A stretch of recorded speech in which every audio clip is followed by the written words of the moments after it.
De retour à Bénat, village de 1286 habitants, réputé depuis le Moyen-Âge pour ses foires, ses marchés, mais aussi ses châtaignes et sa fabrication de cabas.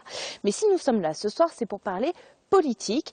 En effet, deux listes vont s'affronter lors des élections municipales à venir en mars, menées par Pascal Coste et Jean-Michel Lemarie. Nous allons les rencontrer. Pour les deux listes, les élections se déroulent dans une ambiance sereine. Pascal Coste est maire de Bénat depuis 2001. Homme de droite, sa liste est-elle sans étiquette? Une liste qu'il a renouvelée en changeant la moitié de ses effectifs.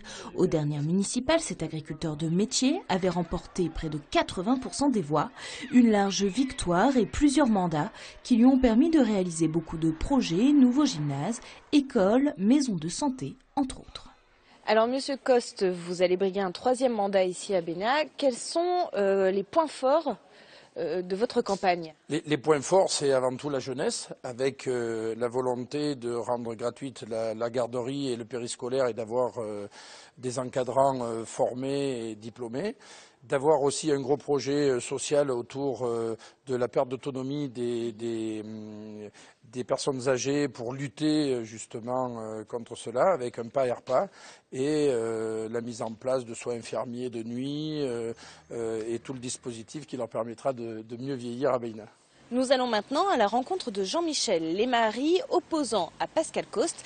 Il était déjà candidat en 2008 et avait remporté près de 32% des voix. Ça va? C'est la forme? Ouais. C'est que j'ai bon, ça irait mieux. La petite famille va bien? Oui, ça va.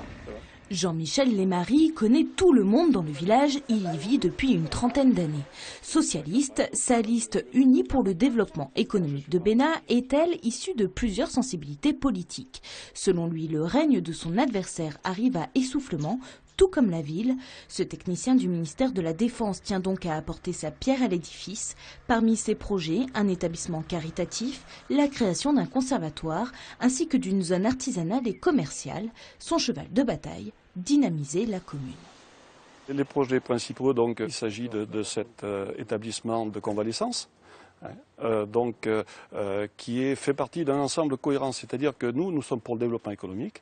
Nous souhaitons également intégrer la population bien plus qu'elle ne l'est aujourd'hui dans les décisions par rapport aux projets structurants. La démocratie participative, on en parle beaucoup, mais on en fait peu par chez nous. Donc si vous voulez, sur ces projets-là, il est essentiel que la population soit informée avant les projets et non pas après comme c'est le cas. La campagne semble donc bien engagée, il faut l'avouer, pour Pascal Coste, qui brigue son troisième mandat à la mairie de Bénat. Mais il reste encore quelques semaines à Jean-Michel Lemarie pour convaincre. Belle soirée sur France 3.